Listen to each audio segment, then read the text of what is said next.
Bonjour et bienvenue sur le replay du webinaire Comment accompagner nos animaux vers la voie de l'auto-guérison. J'ai le plaisir d'avoir Carmen Ferreira avec moi pour ce webinaire. Elle va tenter de répondre à nos questions et également de présenter son activité de naturopathe spécialisée en nutrition, micronutrition pour les chiens et pour les chats. Mais Carmen fait également des soins énergétiques et elle a plein d'autres outils dans sa mallette pour accompagner les animaux vers la guérison, vers l'auto-guérison plus simplement. Alors, je vais directement dans le vif du sujet. Je vais directement vous présenter ce webinaire et on se retrouve juste après pour conclure. Alors, je suis ravie de vous retrouver pour un nouveau webinaire, pour un webinaire sur le thème des animaux, comment les accompagner sur le chemin de l'auto-guérison. Et je suis vraiment ravie de pouvoir accueillir Carmen aujourd'hui pour ce webinaire. Donc, Carmen, tu l'expliqueras un petit peu plus tard dans ta présentation, mais tu es naturopathe spécialisée pour les chiens et pour les chats. Tu es aussi spécialisée en nutrition, micronutrition. Et en plus de ça, tu fais des soins énergétiques sur les animaux. Et donc, tu as proposé tout volontairement de proposer un webinaire aujourd'hui et de pouvoir introduire ce merveilleux sujet qui est les soins pour nos animaux et les guider vers quelque chose d'holistique et de naturel, ce qui répond parfaitement à notre identité chez Bioké. Donc, merci du fond du cœur d'avoir proposé ta participation à ce webinaire. Eh ben, merci beaucoup. Bonjour à toutes et à tous. Merci Océane et merci Bioquet d'organiser ce genre d'événement et également d'intégrer le bien-être des animaux sur votre communauté, sur la communauté Bioquet. Je suis vraiment ravie de pouvoir partager ma passion et mon travail avec vous et tous ceux qui sont présents aujourd'hui. Alors effectivement, je suis Carmen Ferreira, je suis naturopathe animalier. Je suis certifiée en zoocosmétologie naturelle, donc c'est de la cosmétique naturelle pour animaux. Je suis spécialisée comme tu as dit, nutrition, micronutrition, mais également en solutions colloïdales et mycothérapie qui me passionnent, donc les champignons thérapeutiques et également en thérapie énergétique pour les animaux, donc aussi bien la chromothérapie dont on parlera plus tard, les soins chamaniques ou encore la déprogrammation des mémoires cellulaires qui peut s'appliquer également aux animaux. Mais ça en fait des passions et ça en fait des outils dans ton petit sac à dos de praticienne, de thérapeute. Je ne sais pas comment est-ce que tu veux qu'on te nomme, mais en tout cas, ça se ressent que tu es passionnée. Moi, j'ai déjà eu pas mal d'entretiens avec toi. On a pu discuter de tout ça. Et vous allez voir, c'est vraiment un sujet passionnant et Carmen l'explique très, très bien. C'est vrai que je ne l'ai pas présenté comme ça au départ, mais je vous explique un petit peu qu'est-ce que c'est Bioké, parce qu'il y a sûrement des nouvelles têtes ici qui ne connaissent pas encore la plateforme et qui, grâce à Carmen, ont pu découvrir Bioké. Alors, Bioké, qu'est-ce que c'est concrètement? C'est une plateforme, c'est une communauté qui se veut être la première communauté universelle sur tout ce qui est le domaine de la santé holistique. Alors, en langage plus simple, qu'est-ce que ça veut dire? En fait, c'est un endroit où vous allez pouvoir échanger, connecter, partager avec plein d'autres membres et plein d'autres personnes qui ont eux aussi à cœur d'aider vers l'humain, d'aider dans l'accompagnement, d'aider dans la guérison. Alors, soit vous êtes membre parce que vous êtes passionné et que vous avez envie d'avoir des accompagnements avec nos praticiens, ou alors vous êtes praticien et vous avez envie d'un peu plus de visibilité, d'échanger, de rencontrer d'autres praticiens dans des domaines différents des vôtres. Mais voilà, en tout cas, vous êtes tous les bienvenus chez Bioké et si vous ne l'êtes pas encore, je vous invite à vous rendre sur le site que je mettrai à la fin du webinaire avec tous les liens importants à savoir aujourd'hui. Voilà, ma petite partie Bioké est faite. Écoute, Carmen, je te propose d'introduire ton sujet, de te présenter. Donc, tu l'as fait, mais qu'est-ce que tu fais au quotidien et pourquoi est-ce que tu as décidé de faire ce webinaire avec nous, en tout cas d'introduire ce sujet? Alors, ce que je fais dans ma vie de tous les jours, je propose des suivis en naturopathie, donc holistique. Holistique, c'est-à-dire que on va prendre l'animal dans sa globalité. On va pas uniquement travailler sur la sphère nutritionnelle ou physiologique ou physique. On va travailler sur la partie également énergétique, émotionnelle, et on a au niveau également de l'énergétique, mais de l'environnement. Et c'est ça qu'on appelle holistique. C'est-à-dire quand j'ai démarré la naturopathie, je faisais que de la naturopathie et très vite je me suis rendu compte que la naturopathie purement, on va dire, soin vert, naturel, pouvait atteindre ses limites au niveau des animaux. Et je vous expliquerai pourquoi. Et donc parfois, bah, il fallait revoir les protocoles et puis ça marchait pas forcément comme ça aurait dû. Et puis ce qu'il faut savoir, c'est que les animaux sont des mammifères comme nous et chaque individu est un cas, est un cas individuel et on peut avoir les mêmes symptômes pour des causes qui sont complètement différentes parce que c'est ça la naturopathie, c'est aller investiguer sur la cause de ce qui nous a rendu malade. Alors quand je dis nous, c'est bien sûr je parle d'animaux, je parle aussi de nous parce que hommes c'est exactement la même chose. Et c'est ça qui m'a passionnée, c'est d'aller investiguer, aller chercher les causes pour des mêmes symptômes sur enfin des animaux de même espèce, on va dire, mais on va chercher des causes qui sont complètement différentes. Donc chaque cas est un cas, et on ne peut pas faire des copier-coller et dire bah voilà ça a marché pour l'un parce qu'il avait une otite, et bah pardon, je vais faire la même chose pour l'autre, ça ne marche pas du tout comme ça. Et puis au-delà de ça, je me suis rendu compte que la sphère émotionnelle et énergétique était une partie très, très, très importante dans le processus de guérison, en tout cas d'accompagnement que je propose. Et c'est la raison pour laquelle je me suis tournée vers ces thérapies-là également, en complément. Et puis le problème, c'est que quand j'ai commencé à me mettre dedans, et bah, je tire sur le fil et plus j'avance et plus je suis curieuse et plus j'ai envie de me former à des outils, à des approches naturelles que souvent on pense réservées pour les humains, mais qui sont totalement adaptables et adaptées aux animaux également. Ton but, c'est vraiment de personnaliser au cas par cas pour chaque petit compagnon que tu reçois, l'adapter vraiment sur qui il est, qu'est-ce qu'il a besoin avec tous les outils finalement C'est que tu... ça, chaque cas est un cas en naturopathie. Et la naturopathie, pour moi en tout cas, elle faut qu'elle soit globale, holistique.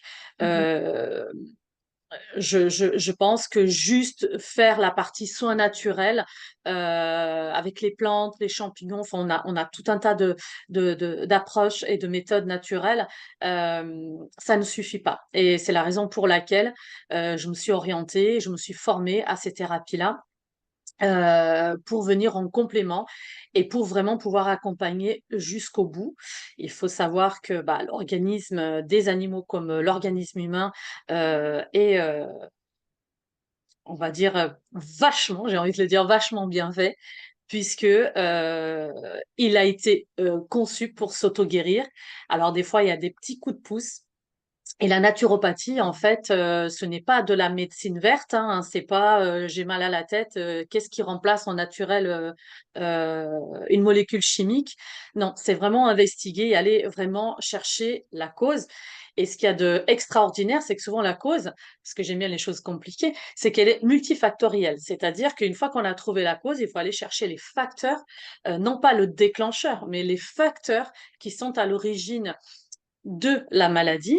Euh, et avec l'expérience que j'ai, et puis je ne suis pas la seule à le dire, on va se rendre compte que de manière générale et quasiment à 98% du temps, les maladies arrivent par ce qu'on appelle les corps invisibles subtils, donc par l'énergétique, par les émotions. Et quand ça s'installe dans le physique, euh, eh ben, c'est pas que c'est trop tard, mais c'est le message que nous, dans cette matière, le seul moyen que l'on a quand on n'est pas un peu plus éveillé ou à l'écoute, on nous envoie un message sur le physique pour qu'on fasse attention et qu'on commence à s'occuper de nous. La particularité des animaux, je développerai un peu plus tard, c'est que non seulement ils ont leurs propres facteurs ou causes qui leur sont propres, mais en plus de ça, ils vont absorber nos problématiques à nous, ils vont, parce qu'ils sont dans nos émotions, ce sont de véritables éponges émotionnelles, et ils vont prendre, quand on n'est pas bien, quand on a un chagrin, quand à la maison il y a un problème, on se fait virer, etc. Donc on n'a même pas besoin de verbaliser, les animaux en fait ont Et ça, c'est extraordinaire. Et puis, c'est pas moi qui le dis. J'ai eu l'occasion et la chance d'interviewer récemment Luc Baudin pour l'école de naturopathie animalière pour laquelle j'interviens, qui s'appelle l'ESNA en Suisse. Et il a parfaitement raison, et je reprends ses propos en disant que les animaux aujourd'hui, on le sait, ils ont une conscience, sauf qu'ils évoluent sur un plan beaucoup plus évolué que le nôtre. Donc, ils sont de nos émotions, donc ils vont prendre ce qu'il y a de bien, mais aussi ce qu'il y a de pas bien. Et c'est la raison pour laquelle bah, très souvent, dans mes accompagnements, je me rends compte que pour pouvoir vraiment aller jusqu'au bout pour de l'accompagnement de l'animal, et ben, des fois aussi, c'est souvent l'humain qui derrière doit finaliser le travail, Et parce que quand l'humain va bien, l'animal, du coup, il va bien aussi. c'est vraiment une équipe et chacun a un impact l'un sur l'autre.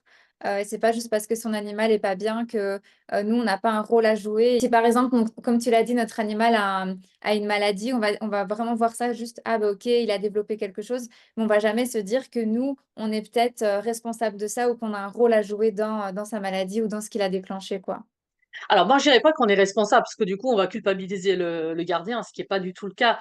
C'est-à-dire que les animaux, et dans leur mission de vie, de toute façon, ils n'arrivent pas dans notre vie par hasard. Alors, on a beau se dire, je vais aller choisir un animal, c'est lui qui nous choisit. Donc, un animal qui rentre, ou les animaux qui rentrent dans notre vie, ils ne rentrent jamais par hasard. Et donc, très souvent, ils vont venir nous faire travailler nos failles. D'accord. Et alors c'est marrant parce que quand j'ai mes consultants, donc les consultants sont les gardiens des animaux que je suis, euh, et ben souvent en discutant avec eux, c'est là qu'ils prennent conscience. Et ce qui est extraordinaire, mais vraiment, c'est que dans la plupart des cas d'animaux que je suis, ils ont développé les mêmes symptômes ou les mêmes maladies que leurs gardiens. Et c'est on va dire, oui, à 95-98%. Donc, et puis, ils vont même se sacrifier parfois. Nous avons des animaux qui vont se sacrifier, c'est-à-dire que quand ils ressentent que la maladie est tellement dure ou ce que vit son humain, son gardien est tellement dur, c'est eux qui vont la déclencher. C'est eux qui vont la prendre, c'est eux qui vont la déclencher. Alors, on n'en est pas toujours conscient parce que dans notre vie de tous les jours, on a un animal, on l'adore, on est fusionnel avec lui, mais on se dit c'est comme mon enfant, etc. Mais on n'a pas cette conscience-là. Alors, on n'est pas responsable, mais il fonctionne avec un effet de miroir, c'est-à-dire qu'il nous renvoie ce qui ne va pas chez nous pour qu'on puisse le travailler. Et c'est ça leur mission. Alors, avant de rentrer dans le vif du sujet, tu avais une question à poser à nos membres, à ceux qui étaient avec nous là, ici, maintenant, en direct. Est-ce que vous aussi, vous avez déjà eu recours à des soins énergétiques ou à des alternatives de santé naturelle avec vos compagnons? Dites-le nous dans le chat, ça nous intéresse, on est curieuse de le savoir. Il y a beaucoup d'outils naturels, beaucoup de méthodes naturelles aujourd'hui pour accompagner aussi bien les humains que les animaux. Moi, c'est vrai que j'ai choisi plutôt des approches bah, déjà qui résonnent en moi et qui qui sont pas, enfin qu'on voit pas forcément de partout. Bien sûr, bah, je me suis formée, je les ai testés et c'est pour ça que je viens vous le partager aujourd'hui et répondre à toutes vos questions. Alors, je vous ai expliqué ce que ça voulait dire holistique. Donc, c'est prendre l'animal dans toute sa globalité. Mais avant de démarrer, je vais vous expliquer qu'est-ce que l'auto-guérison. Qu'est-ce qu'on appelle l'auto-guérison? Pourquoi dit-on que l'organisme, il est fait pour s'auto-guérir? Et je vais vous donner un exemple qui, j'en suis sûre, parlera un petit peu à tout le monde, qui est celui d'une plaie ouverte. Alors, que ce soit chez nous ou chez les animaux, on se fait mal, il y a une plaie ouverte, donc on va désinfecter. Et bien sûr, alors si on est dans un milieu un peu plus pollué, on va dire de mettre un pansement, mais une cicatrice la cicatrisation va accélérer bien entendu à partir du moment qu'on a désinfecté, qu'on laisse à l'air libre. Et puis, ce qui est extraordinaire, et ça vous l'avez tous vécu, soit à travers vous-même ou vos animaux, c'est que la peau se cicatrise toute seule. D'accord? Donc, elle va cicatriser toute seule, elle va mettre du temps et ça demande tout un processus au niveau de l'organisme, donc que notre organisme va mettre en place pour pouvoir s'auto-guérir. Donc, c'est valable pour des plaies ou des blessures comme ça, mais c'est valable également au niveau interne. D'accord? Donc, c'est ça l'auto-guérison, c'est le pouvoir, c'est le pouvoir qu'a l'organisme de s'auto-guérir tout seul. Alors, des fois, il faut, ce que je disais tout à l'heure, des petits coups de pouce, euh, parce que, eh ben, on l'a tellement maltraité que, on a baissé en immunité, ou au contraire, elle s'est emballée, donc on n'est pas à l'équilibre. Et donc, parfois, il faut des petits coups de pouce. Et donc, à ce moment-là, on va avoir de toute façon, lorsqu'il s'agit d'un animal, on va toujours voir son vétérinaire pour un diagnostic, puisque j'en profite pour rappeler qu'un naturopathe, euh, animalier ou pas, doit fonctionner sur diagnostic médical ou vétérinaire. On n'est pas médecin, on n'est pas vétérinaire, on ne peut pas poser de diagnostic, on ne peut pas demander d'arrêter un traitement vétérinaire en cours. Par contre, on peut venir soutenir et accompagner ce traitement-là sur diagnostic vétérinaire et, enfin, en ce qui me concerne, en accord avec le vétérinaire. Mais une des choses les plus importantes pour aider notre organisme à s'auto-guérir, en tout cas pour qu'il garde son équilibre, euh, c'est l'importance en fait de l'alimentation sur ce qu'on appelle le microbiote. Alors, le microbiote, je vais expliquer, mais c'est tout simplement la flore intestinale. Donc, aujourd'hui, on l'appelle microbiote, mais c'est comme pour nous. Donc, si nous avons un déséquilibre au niveau de la flore intestinale, eh ben, on va être malade. Et comme pour les hommes, on dit que l'alimentation soit ton premier médicament. Euh, Et c'est vraiment très important. C'est-à-dire que aujourd'hui, il y a des études scientifiques qui démontrent que les intestins sont notre deuxième cerveau. Alors, il y en a qui disent que c'est le premier cerveau, euh, mais de manière générale, on dit que c'est le deuxième cerveau. Il faut savoir que les intestins sont reliés au cerveau, au vrai cerveau, par le nerf vague. Donc, il y a des communications qui se font entre le cerveau du haut et le cerveau du bas. Et en fait, il y a des études également qui démontrent l'importance d'une alimentation adaptée à une incidence sur le comportement, alors que ce soit des animaux ou de l'humain. Et on a la preuve avec l'addiction au sucre. Quelqu'un qui est addict au sucre, bah souvent après va devenir dépressif, ça joue en tout cas sur son comportement. Et bah chez les animaux, c'est exactement la même chose. Alors c'est vrai que on nous dit oui, mais moi je lui donne à manger telle marque, il a toujours connu ça, il va bien, il a 10 ans, mon dernier il est décédé, il avait 20 ans, etc. C'est vrai, mais on n'est pas tous pareils, enfin que ce soit chez les humains ou chez les animaux.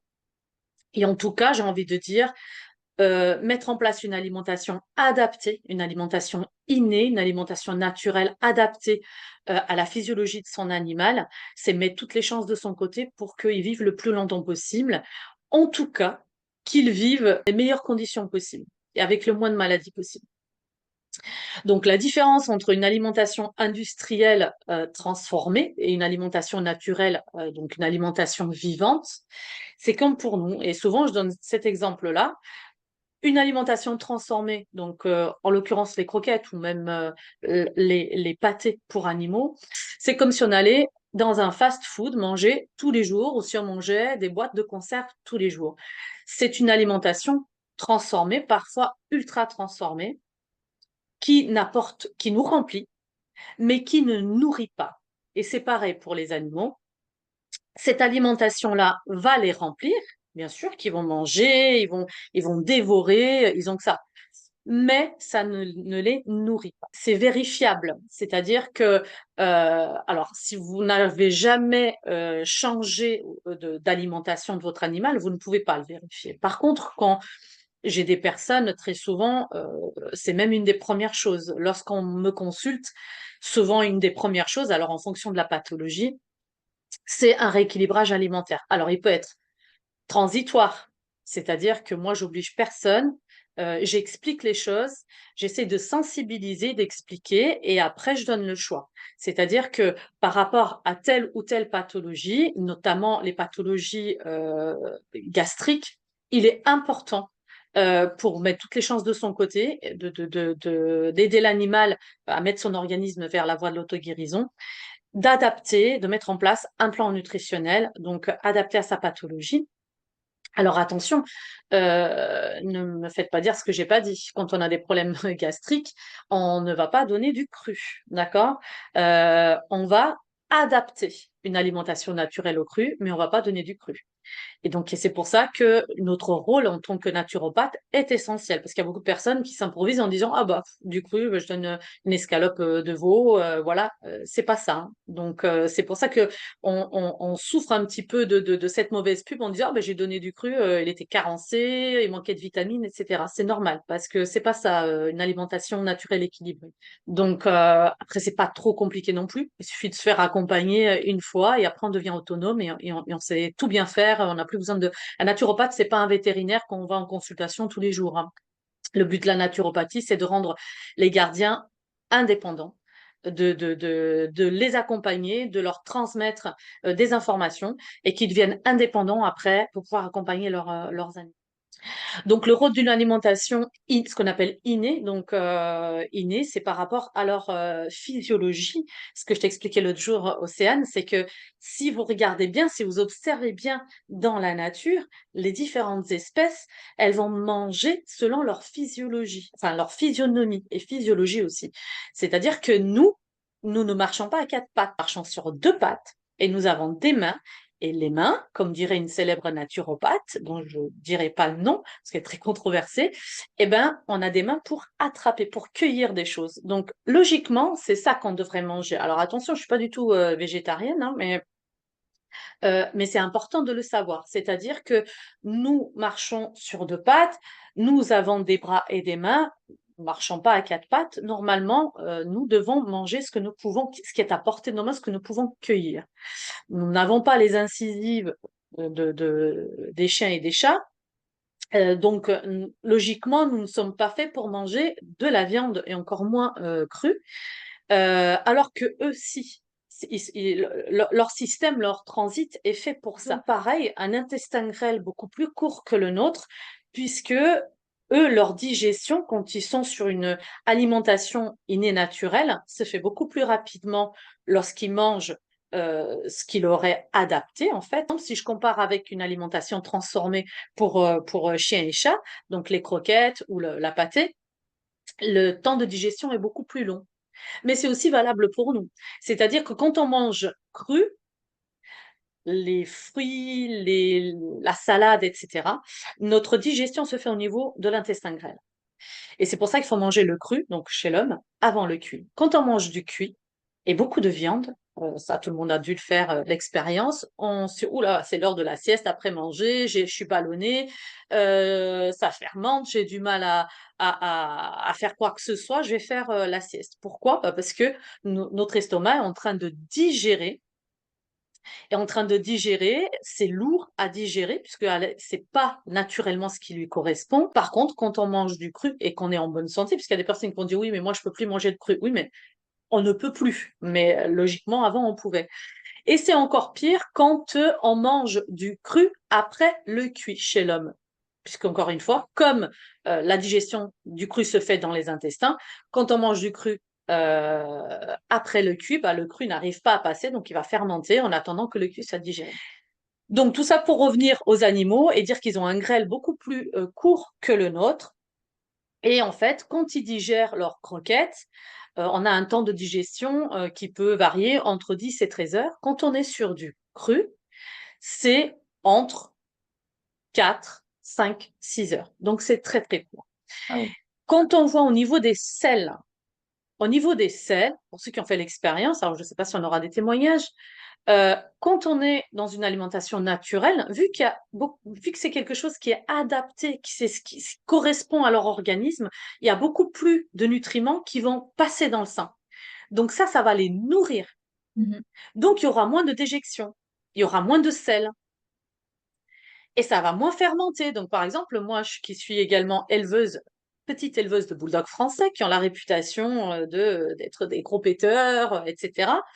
Alors, avant, ils étaient aux croquettes. Depuis des années, je les ai basculés au cru. Et du coup, c'est un mythe que je casse aujourd'hui. Ce n'est pas vrai. Mhm. Les bulldogs, ce ne sont pas des péteurs, des ronfleurs. Et les ronfleurs, ça, c'est encore une autre histoire, puisque là, on va pas parler de santé du bulldog. Mais c'est un mythe que je vais devoir casser aujourd'hui, parce que ce n'est pas vrai. Tout dépend de ce qu'on leur donne à manger à nos animaux. Pareil, tout dépend de ce qu'on mange nous. Donc, c'est très important d'adapter l'alimentation à l'espèce que l'on a à la maison et alors pour la santé, la bonne santé et l'équilibre de leur microbiote. Parce que si leur microbiote est déséquilibré, eh ben, on devient fragile, enfin, ils deviennent fragiles.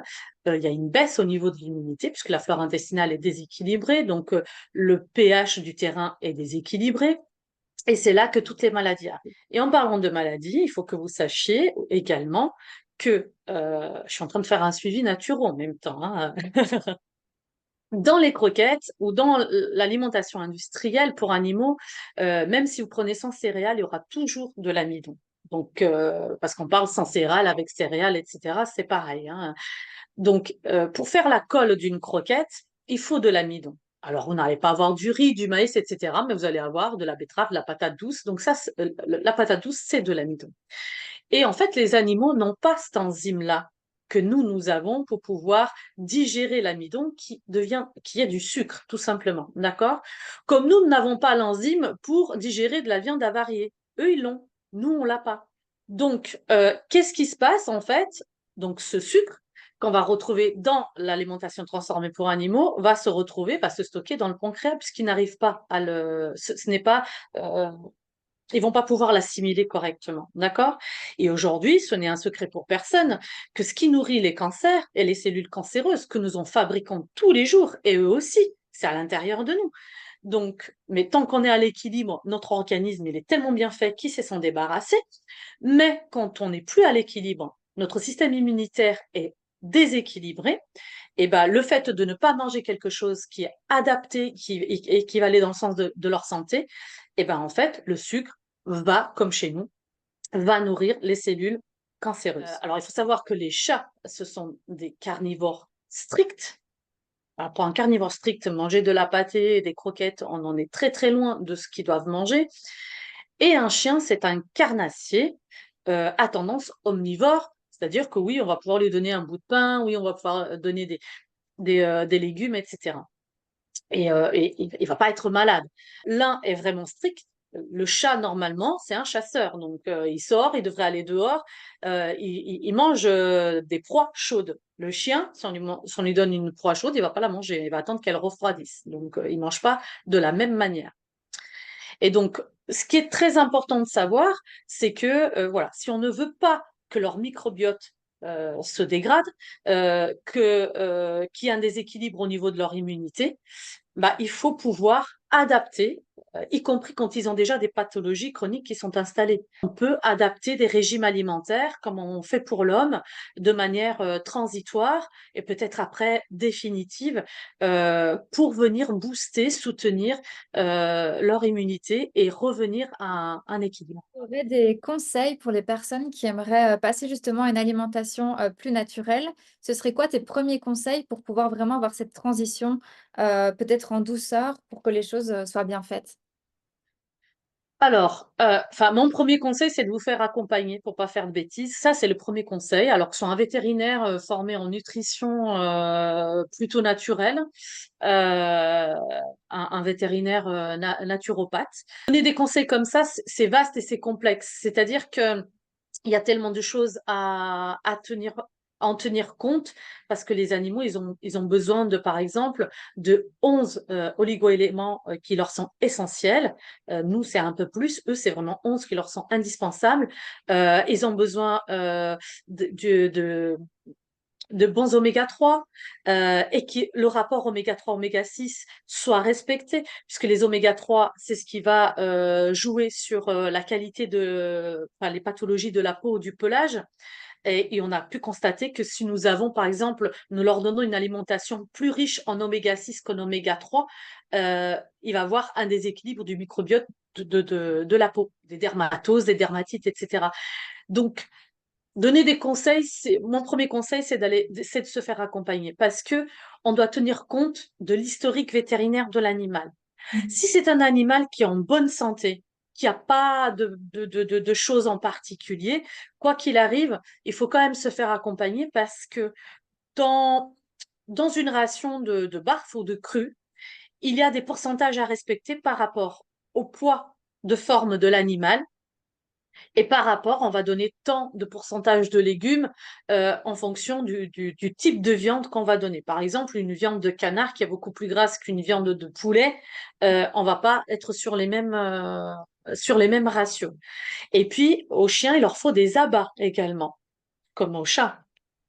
Mais aux chats, il faut moins de légumes qu'aux chiens. Un animal qui mange au cru, qui a une alimentation innée au cru, n'a pas besoin d'être vermifugé par rapport à cette alimentation-là. Par contre, il a besoin d'être vermifugé s'il va dehors, qu'il mange les excréments du chat, etc. Oui, mais on peut le faire dans l'alimentation et de différentes manières et ça marche très très bien. L'amidon qu'on trouve, les sucres qu'on trouve dans l'alimentation transformée industrielle va nourrir euh, les parasites internes. C'est ça qui nourrit les parasites internes, mais aussi les parasites externes, de par l'odeur et de ce qu'ils vont émettre. Moi, mes chiens, et en tout cas ceux que j'ai en suivi, ils sont tous en vermifugation naturelle, à partir du moment qu'ils sont sur un plan nutritionnel inné, naturel et adapté à leur physiologie. Vous dire autre chose, à part qu'il leur faut bien sûr des protéines que vous allez trouver dans la viande, mais vous trouvez aussi des vitamines dans les légumes, vous allez trouver des oligo-éléments également, mais vous n'allez pas tout trouver non plus. Pourquoi? Parce que aujourd'hui, vous savez très bien que les sols sont très appauvris, qui sont chargés de pesticides, et donc nous ne retrouverons pas la même qualité nutritionnelle, même quand on est au naturel, y compris pour nous, que à l'époque de nos arrière-grand-mères. Donc, on est obligé de venir complémenter, de supplémenter un animal comme on le fait avec nous. Par exemple, la vitamine D, on est obligé d'en prendre tous les jours, hein, même si on s'expose au soleil. Aujourd'hui, c'est comme ça. Et l'animal, c'est pareil. Juste sa ration au cru, malheureusement aujourd'hui, par rapport à la qualité, à la mauvaise qualité nutritionnelle que nous avons de par les sols, qui sont pollués, l'appauvrissement des sols aujourd'hui de partout dans le monde, nous sommes obligés de venir complémenter. Sinon, vous risquez de vouloir bien faire en vous disant j'ai tout fait ce qu'elle a dit Carmen et tout, et vous allez chez votre vétérinaire parce qu'il y a un souci, il va dire il est carencé en B12 par exemple. Il faut savoir que la B12, c'est ce qui permet l'absorption en fait des nutriments dans la muqueuse intestinale. Si on manque de B12, on va perdre du poids, ils vont perdre du poids, ils ne vont pas réussir à en prendre, ils vont partir en diarrhée, en vomissement, parce qu'ils n'assimilent pas les nutriments qu'ils sont censés assimiler. Tu m'as dit tout à l'heure que j'étais la maître du temps. Donc, je Oui, vais un on petit est en peu retard. conclure par rapport à l'alimentation naturelle. Donc, on comprend bien qu'en fait, c'est le pouvoir est dans notre main de pouvoir changer l'alimentation de nos compagnons et de pas rester sur finalement des habitudes, des croyances, de rester avec nos croquettes et nos pâtés parce que c'est commun à tout le monde. Mais vraiment essayer de s'initier et d'être bien accompagné, comme tu l'as dit, Carmen, ne pas se lancer tout seul, mais être accompagné par des professionnels pour pouvoir vraiment faire cette transition avec nos animaux et leur rendre en fait finalement tous les nutriments qu'ils ont besoin pour vivre correctement le plus longtemps possible, on le souhaite, dans les meilleures conditions. Mais là, ici maintenant, on va passer à une autre spécialité ou alors à un autre outil de toi qui est plutôt sur les bienfaits énergétiques. Enfin, d'abord, là, je vois que tu voulais nous parler un peu plus de En l'homéostasie. fait, l'homéostasie, c'est l'équilibre dont je parlais tout à l'heure. C'est juste pour conclure là-dessus. Mais par contre, voilà, là, ce que tu viens de dire, juste avant de passer aux soins énergétiques, si je devais donner un seul conseil, et ça, je peux vous le donner, c'est que quand on passe d'une alimentation industrielle à l'alimentation naturelle, il n'y a pas besoin de transition. Par Ok. contre, si on fait l'inverse, si on fait le chemin inverse, là, il faut une longue transition. Sinon, votre animal, sans transit, va être complètement déréglé. Et surtout, ce qu'il ne faut pas faire, et je pense que c'est vraiment deux conseils, c'est qu'on ne mélange pas croquettes et crues. Jamais. Ok. Jamais, parce que là, ça va être catastrophique pour son transit. Donc, si on veut faire les deux, je déconseille. Mais si vous voulez faire les deux, c'est croquettes le matin, parce que le temps de digestion est beaucoup plus long, et le soir, vous donnez du cru. Mais voilà, jamais ensemble. Et le Donc, mieux, c'est naturel, tout on simplement. change du jour au lendemain la totalité de son alimentation. Oui. Alors, ce qui va se passer, c'est dans un premier temps, on peut avoir des selles qui vont être un peu plus molles. Parce que ce qu'il faut savoir, c'est qu'une alimentation qui est naturelle, adaptée, va agir comme un drainant, en fait. Donc, l'alimentation en elle-même va permettre d'éliminer les toxines les plus superficielles. Mhm. S'ils sont aux croquettes ou à la nourriture industrielle depuis très longtemps, il y a des toxines qui sont très, très, très profondes, où là, il va falloir un drainage, etc. Mais l'alimentation naturelle a ce pouvoir-là de pouvoir évacuer les toxines, donc des croquettes, etc., superficielles. Et donc, du coup, c'est un réflexe de l'organisme. Comme quand on mange quelque chose qu'on n'a pas digéré, bah oui, bah, on va partir en diarrhée. Mais en fait, c'est l'organisme qui est en train de se défendre. Alors Ok. que nous, on a tendance à venir, hop, colmater, arrêter la diarrhée, etc. Alors qu'il faut que ça parte, c'est que quelque chose ne va pas, il faut que ça sorte. Donc, j'en connais très peu qui sont partis en diarrhée, mais qui vont avoir des selles un peu plus molles les premiers jours parce que la transition est en train de se faire toute seule et la bonne nourriture, la bonne alimentation est en train d'évacuer ce qui ne va pas. Ok. Super. Donc voilà, et donc la finalité d'une alimentation naturelle équilibrée, effectivement, c'est d'atteindre l'état d'homéostasie, donc d'équilibre physiologique naturel chez vos animaux. Donc maintenant, on va passer aux soins énergétiques, aux thérapies énergétiques, parce que c'est vrai que bon, on pourrait faire un webinaire de 2 heures juste sur la nutrition et pareil sur chaque soin énergétique. En fait, un soin énergétique, euh, c'est alors, on va travailler sur les corps subtils, sur ce qu'on appelle les corps invisibles, sur quelque chose qui va relever du vibratoire, de l'invisible, puisque il peut y avoir la maladie ou en tout cas le blocage au niveau physique, Mhm. mais comme je vous ai dit en introduction, très souvent, ça vient d'une dysfonction énergétique. Parce qu'il y a eu un choc émotionnel, et aujourd'hui c'est un secret pour personne, hein, quand on est face à un choc euh, un choc émotionnel, on va ressentir des choses et notre organisme va déclencher des choses et souvent des maladies également. Donc, en médecine traditionnelle chinoise, on va associer chaque organe, une émotion à chaque organe et c'est ce qu'on va appeler un organe fonction.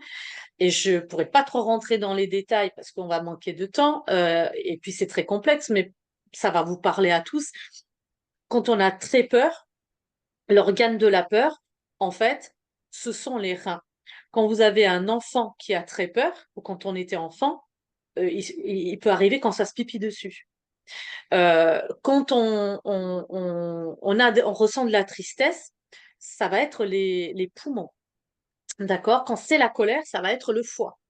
Donc, très souvent, d'ailleurs, en fonction de la cause de la maladie, on va avoir l'organe fonction qui va être impacté, mais pas toujours. Parce que des fois, il y a une dysfonction qui se met sur le foie, donc ça veut dire que énergétiquement, l'énergie du foie est bloquée, mais on ne s'en rend pas compte. Du coup, ce sont les autres organes, puisqu'on on part du principe que tous les organes sont interconnectés en naturopathie et dans l'énergétique. On ne dissocie pas comme en médecine vétérinaire où on va traiter l'organe qui est malade, parce que des fois, l'organe qui a déclenché la maladie, ce n'est pas lui qui est à l'origine de la maladie. C'est parce que le foie, l'énergie du foie était bloquée, donc ça dysfonctionnait. Du coup, c'est la vésicule biliaire qui va se mettre en surchauffe parce qu'elle va faire son job et celui du foie, et c'est elle qui va déclencher la maladie. Et donc, on, en Occident, on va traiter la vésicule biliaire. Et souvent, qu'est-ce qu'on fait? Eh bien, on l'enlève. Mais c'est là, c'est qu'on en a besoin. Mais c'est vrai qu'on peut vivre sans. Par contre, ça va engendrer en cascade plus tard tout un tas de conséquences au niveau de la santé. Si on avait détecté que la dysfonction venait du foie, Eh ben oui, on aurait soulagé les symptômes de la vésicule biliaire, mais on serait venu traiter le foie, la cause et les facteurs qui souvent, encore une fois, vont être de l'ordre émotionnel, puisque la colère est une émotion. Donc, un soin énergétique va être un des moyens, un des outils, alors quel qu'il soit, parce qu'il y en a plein, euh, la finalité est de venir harmoniser, rééquilibrer, mettre à nouveau à l'énergie de tel ou tel organe ou de tel méridien ou de tel chakra, parce qu'on parle aussi de chakras qui sont des centres énergétiques, on en a plein, alors il y en a 7 qui sont très connus, mais on en a plein, on en a aussi au niveau des mains, qu'on appelle des centres énergétiques, des chakras mineurs. Mais en fait, on va venir harmoniser tout ça. Et souvent, quand c'est pris au début, eh ben, ça va suffire pour relancer la machine énergétiquement et avec des petits outils en naturo en plus, on va filer un coup de main à l'organisme et hop, ça va se régler tout seul. Quand on est dans quelque chose de chronique, ça veut dire déjà que souvent il y a eu beaucoup de traitements chimiques auparavant, donc ça va être beaucoup plus long, beaucoup plus complexe. Mais très souvent, le soin énergétique vient débloquer des choses au niveau de l'organisme et derrière, on va pouvoir mettre en place des protocoles euh, qui vont en tout cas mieux fonctionner que si on n'avait pas pris en compte la sphère énergétique et la sphère émotionnelle de l'animal. Quelles seraient pour toi les différences entre les soins énergétiques qu'on connaît de plus en plus aujourd'hui sur les humains et maintenant les soins énergétiques au niveau des animaux? Est-ce que c'est vraiment les En mêmes tout cas, dans soins? ma pratique, je pratique les mêmes soins. Alors, Mhm. je pratique à distance. Il m'arrive de pratiquer en présentiel autour de chez moi, mais je pratique essentiellement à distance les soins énergétiques et je les pratique de la même manière. Alors, la seule chose que je vais adapter, c'est quand je fais de la sonothérapie. Ou souvent, par exemple, mes animaux sont dans la pièce d'à côté. Je vais pas jouer du gong forcément à côté d'eux. Mais moi, en tout cas, je pratique de la même manière. Pour moi, il n'y a pas de différence. Et dans quel cas est-ce qu'on pourrait avoir recours à des soins énergétiques pour nos animaux? Est-ce qu'il y a des problématiques que tu peux retrouver assez souvent? Alors, dans quel cas? C'est dans tous les cas. C'est-à-dire à partir du moment que vous voyez que votre animal ne va pas bien, quelle que soit la pathologie, moi, ce que je conseille, et souvent, je démarre souvent par un soin énergétique, ce qui va me permettre d'harmoniser déjà la partie énergétique émotionnelle pour pouvoir après venir traiter au naturel. C'est-à-dire que ce qu'on va apporter après en soins naturels va mieux agir, va mieux fonctionner, parce que si j'apporte des protocoles naturels, mais que l'énergie reste toujours bloquée au niveau du foie, la dysfonction, elle restera permanente. Donc, en termes de soins, alors moi j'appelle la communication animale un soin parce que celle que j'ai décidé de pratiquer, elle est plutôt à visée thérapeutique. C'est-à-dire que je me suis formée, et je suis toujours en cours d'ailleurs, parce que c'est sur 4 ans, donc l'année prochaine sera ma dernière année. C'est un choix de ma part. Je me forme dans l'école de Leila Del Monte, qui propose des protocoles pour agir sur certaines problématiques, très souvent de l'ordre émotionnel, liées aux gardiens ou également pour faciliter l'entente ou améliorer l'entente, pour résoudre des problèmes de territoire, l'anxiété à la séparation, tout un tas de troubles que l'on peut aider avec cet outil-là qui est la communication animale. C'est-à-dire que moi, communiquer avec un animal juste pour savoir comment il va, euh, au départ, c'était mon intérêt pour communiquer avec les miens, mais très rapidement, je me suis dit, je veux pouvoir aider l'animal. Et donc, il faut que je trouve un enseignement qui corresponde à cette envie-là. Leila Del Monte le propose.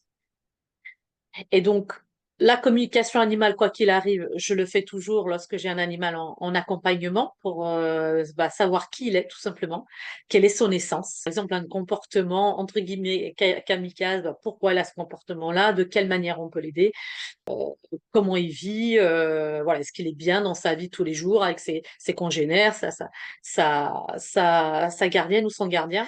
Alors, il y a également ce que j'appelle l'harmonisation des lieux et de l'environnement.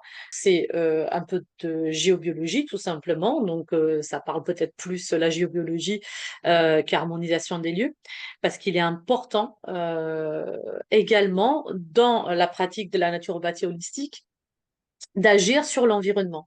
Il faut savoir qu'il y a des énergies, ce qu'on appelle telluriques, donc dans la Terre, qui peuvent perturber les animaux, mais aussi nous, qui peuvent perturber nos énergies, même si ce sont des énergies positives, mais sont tellement puissantes que, je vais donner un exemple concret, mais après, il y en a plein d'autres, hein, mais on n'a pas le temps de développer.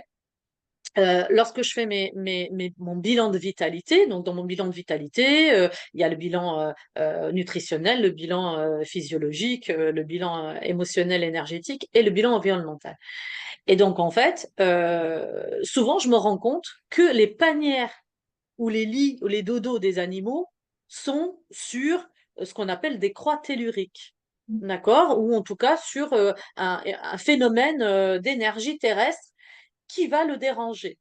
Et je prends un exemple, aujourd'hui c'est très connu, hein, les éleveurs bovins font appel à des géobiologues. Et quand vous vous promenez ou vous passez sur l'autoroute, enfin peu importe, euh, et ben, où il y a des émissions là-dessus, on se dit, bah tiens, les vaches, il y a des endroits où elles veulent pas se coucher. Donc, elles veulent pas se coucher parce qu'elles sont dérangées par des pollutions terrestres. Donc, encore une fois, ça peut être des vortex, enfin, peu importe, qui va les déranger énergétiquement. Ça peut être des énergies positives, des énergies négatives.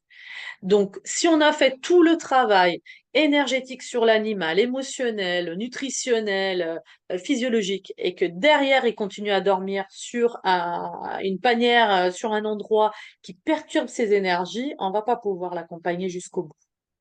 Ça va revenir. Et on va être obligé de refaire un autre soin, de remettre en place un autre protocole, etc. Mais ce sera cyclique. Alors, quand on traite le tout, et ben, ça, on s'assure que, on a tout mis en place et on a tout vraiment investigué. Et des fois, il suffit juste de dire déplacer sa panière d'un mètre. C'est ce qui m'est arrivé. Déplacer sa panière d'un mètre. Et là, tout est rentré dans Est-ce l'ordre. que tu aurais une anecdote ou une histoire à nous partager d'un accompagnement que tu as fait et qui t'a vraiment marqué, où il y a vraiment eu cet avant-après assez dingue, que ça soit avec les soins énergétiques? Alors, j'en ai plein. Alors, ça va être compliqué d'en donner. Le meilleur. Moi, j'ai eu un cas de malabsorption et mal digestion où vraiment c'était presque, ouais, c'était vital, tu vois. C'était un chiot de 8 mois euh, qui était hospitalisé une fois par semaine avec un besoin d'injection donc en B12 qui coûtait une fortune mais qui ne faisait rien et il y avait rien qui bougeait. Donc en dernier recours, sa gardienne qui croyait pas du tout à la naturopathie ni au naturel m'a contactée. Un mois et demi, on a pu la stabiliser. Elle a repris du poids. Au bout d'un mois et demi, je lui ai dit, il faut aller faire un contrôle chez le vétérinaire pour voir où est-ce qu'on en est, pour savoir maintenant quelle direction on prend. Bien sûr, elle lui a parlé de tous les protocoles qui ont été mis en place. L'équipe vétérinaire a dit, bah, écoutez, bah, on continue. Elle a dit, ils n'ont pas reconnu la chienne. Et aujourd'hui, elle est parfaitement en bonne santé. Et après, d'un point de vue énergétique, oui, j'ai beaucoup de témoignages en plus sur mes réseaux d'animaux qui n'allaient pas du tout bien. Et après un soin énergétique, peu importe, des fois je mélange au ressenti, ça peut être la chromothérapie avec des soins chamaniques, où je rajoute un peu des programmations de mémoire cellulaire, ça dépend ce que j'ai en face comme pathologie.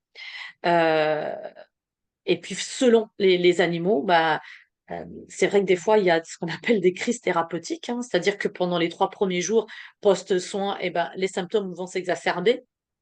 Et puis après, pouf, bah, il y a une amélioration. J'ai des témoignages au niveau des chevaux, au niveau des chiens, au niveau des chats,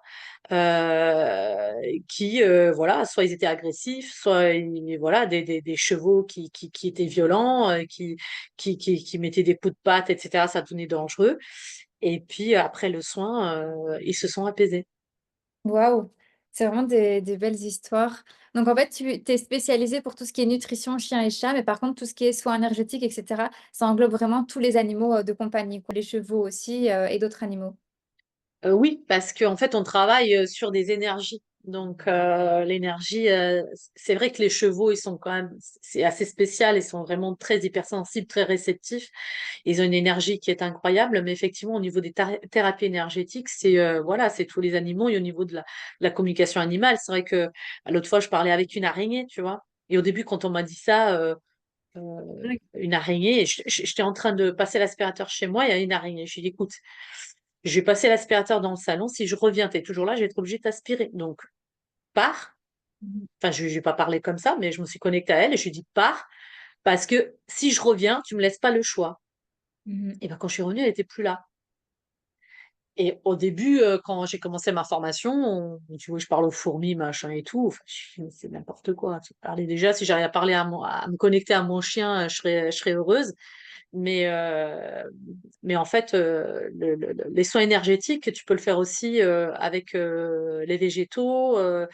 C'est de l'énergie, tout est de l'énergie. Propose de continuer avec tes autres outils et puis on passera aux questions-réponses si c'est OK pour toi. Oui.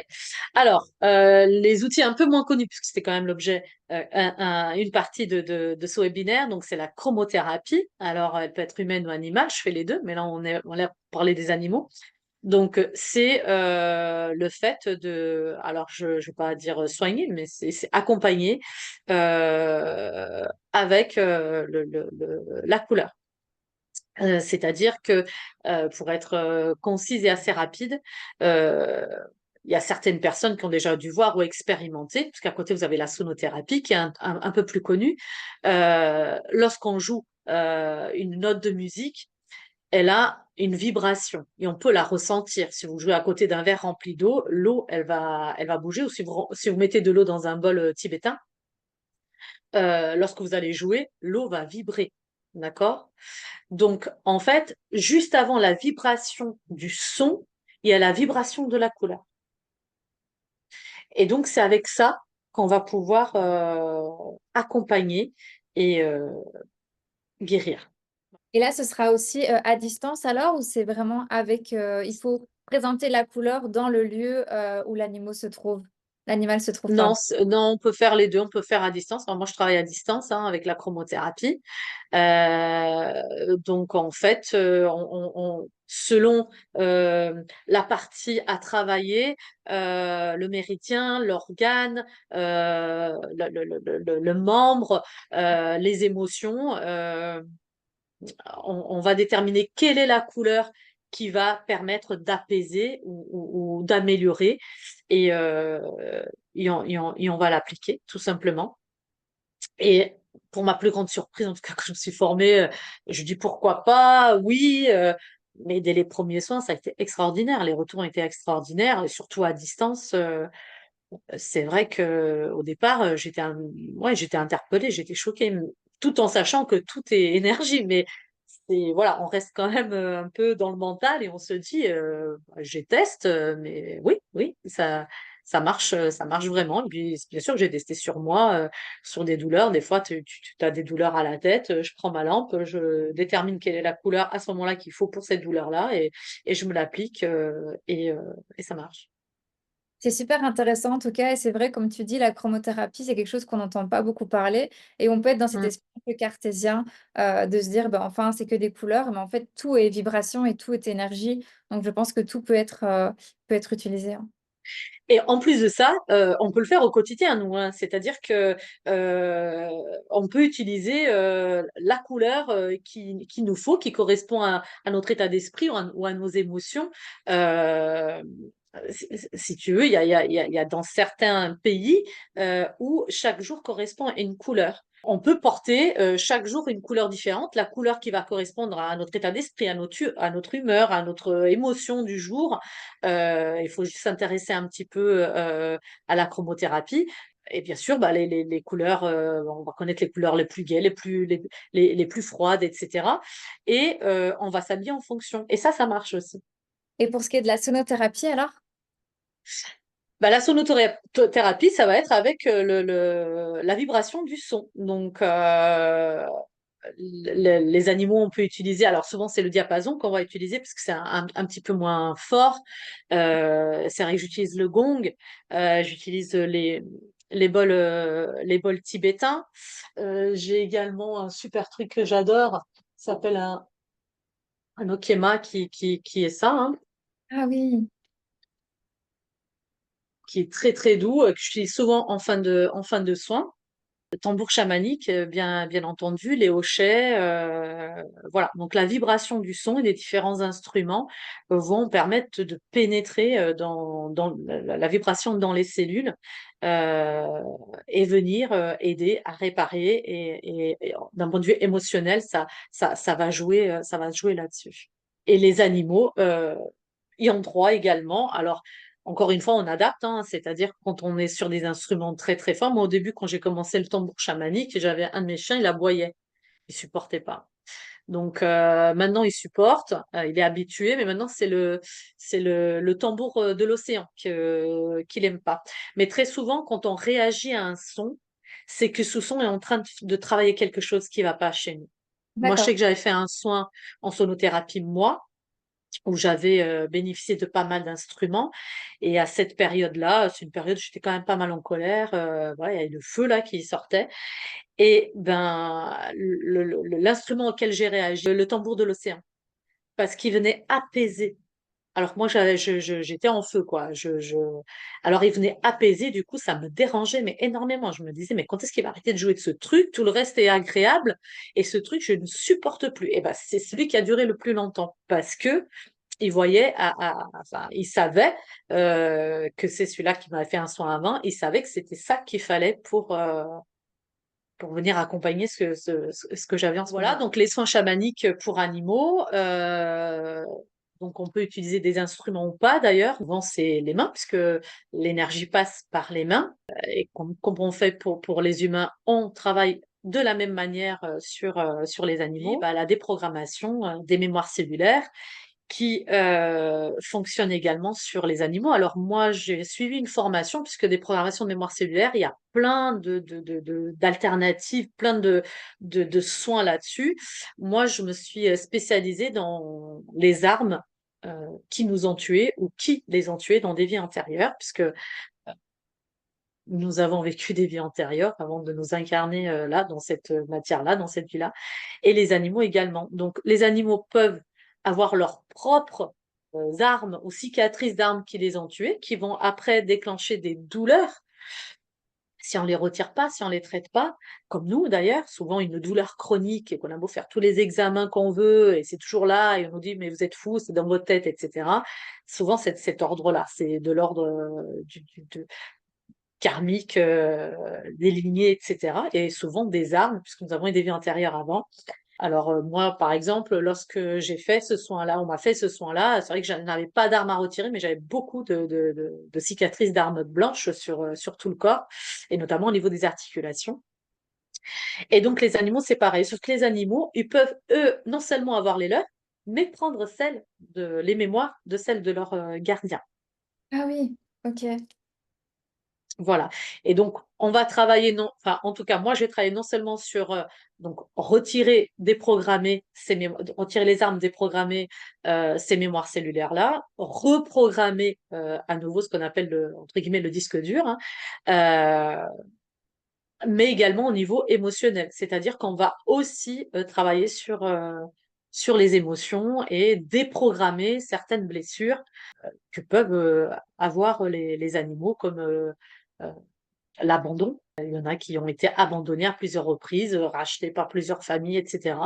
Et j'ai eu le cas d'une jument qui a été juste, enfin, elle n'a pas été abandonnée, mais en tout cas, quand quelqu'un d'autre est venu l'acheter, elle a vécu ça comme un abandon. Nos cellules euh, vont engrammer toutes nos histoires, en fait, toutes les vies antérieures que nous avons vécues, et puis bah, les animaux aussi. Je dis parce que je le crois également. Normalement, il y a une logique au niveau de l'incarnation. C'est avant d'être humain, on a été animal. Avant d'être animal, on a été végétal et avant minéral, etc. Donc, on a eu des vies, les animaux également. Bah, il y a des émotions qui restent là, comme nous, hein. Il y a des personnes qui souffrent de la blessure d'abandon, du sentiment de rejet. Et souvent, on va dire, ah bah oui, ça se répète génération en génération, le schéma se répète. Alors, pour les animaux, on peut pas dire ça, mais très souvent, quand ils sont dans des familles où il y a eu ça, ils vont prendre une partie. Et donc, et même de leur propre histoire et de leurs propres incarnations. Donc, on travaille Est-ce là-dessus. que tu as encore d'autres outils à nous présenter? Là, tu vas nous parler de l'homéostasie. Alors, du coup, l'avant-après, ce serait un peu ta conclusion pour ce webinaire. Je suis désolée de te presser. Je sais que Non, tu... mais on est un peu en retard, donc tu as raison. Ah bon, en fait, comme tout à l'heure, la finalité d'une alimentation naturelle, c'était l'homéostasie physiologique. Donc là, c'est l'homéostasie énergétique. Après, là, je vous ai présenté les soins que je pratique moi. Après, il y en a plein. Il y a la kinésiologie, par exemple. Euh, je pratique également la réflexologie plantaire, auriculaire. Et faciale au niveau des animaux, les massages, bien-être, le drainage lymphatique, mais plus tellement que dans l'énergie, mais voilà, ce sont des outils que j'utilise également, mais par contre là, c'est en présentiel. Mais des outils, des approches, il y en a plein. Donc le but, vraiment d'avoir recours à des soins énergétiques pour les animaux, c'est de aller permettre en fait le retour à une homéostasie énergétique ou en tout cas la préserver quand celle-ci ne s'est pas déséquilibrée. Et je dirais qu'un soin énergétique, c'est comme aujourd'hui aller chez un ostéopathe avec son animal, il faut aller en préventif, c'est-à-dire avant que ça ne dégénère et que la maladie ne vienne et ne s'installe, faire en sorte que les énergies circulent à nouveau, qu'il n'y ait pas de blocage, qu'il n'y ait pas d'énergie qui vienne se bloquer, qui va déclencher une dysfonction sur tel ou tel organe, sur tel ou tel méridien. Euh, mais comme pour la pollution, on essaye de se protéger tous les jours, mais elle est là. Et ben, les émotions sont là tous les jours, et leurs émotions et ceux de leurs gardiens. Donc, c'est en ça que nous sommes responsables. Nous ne sommes pas, comment dirais-je, responsables, coupables, comme on disait au début, mais nous sommes responsables de ce que nous allons choisir en termes d'alimentation pour eux, parce qu'ils ne choisissent pas, ils dépendent de nous. Et nous sommes responsables du type de soins ou de l'hygiène de vie qu'on peut leur proposer, qu'on peut leur offrir, parce qu'ils ne peuvent pas le choisir non plus. Nous, on peut le choisir pour nous, mais eux, ils ne peuvent pas choisir. Voilà, je finirai là-dessus. Eh bien, je pense que tout était clair. Carmen, tu as donné tellement d'informations. Je pense que tu as donné tout ton cœur. En tout cas, je voulais te remercier parce qu'il y a eu beaucoup de passion dans ce que tu disais. C'est vrai que j'avais prévu plein de questions au final et en fait, tu étais tellement animée par ce que tu fais, vraiment, ça se voit que tu es passionnée. Donc, je pense que toute l'info y était, que maintenant, les personnes ont déjà des bonnes bases pour pouvoir Mm. accompagner leurs animaux vers, ben, comme je le disais, un soin plus holistique. Et en tout cas, ils savent maintenant tes outils, ce que tu proposes. Et j'espère vraiment que si Carmen vous a plu, que vous avez vraiment un intérêt vers ce qu'elle propose, n'hésitez vraiment pas à la contacter. Nous, Bioki, on serait heureux de vous l'avoir fait rencontrer tout simplement avec son expertise. Merci beaucoup, Carmen.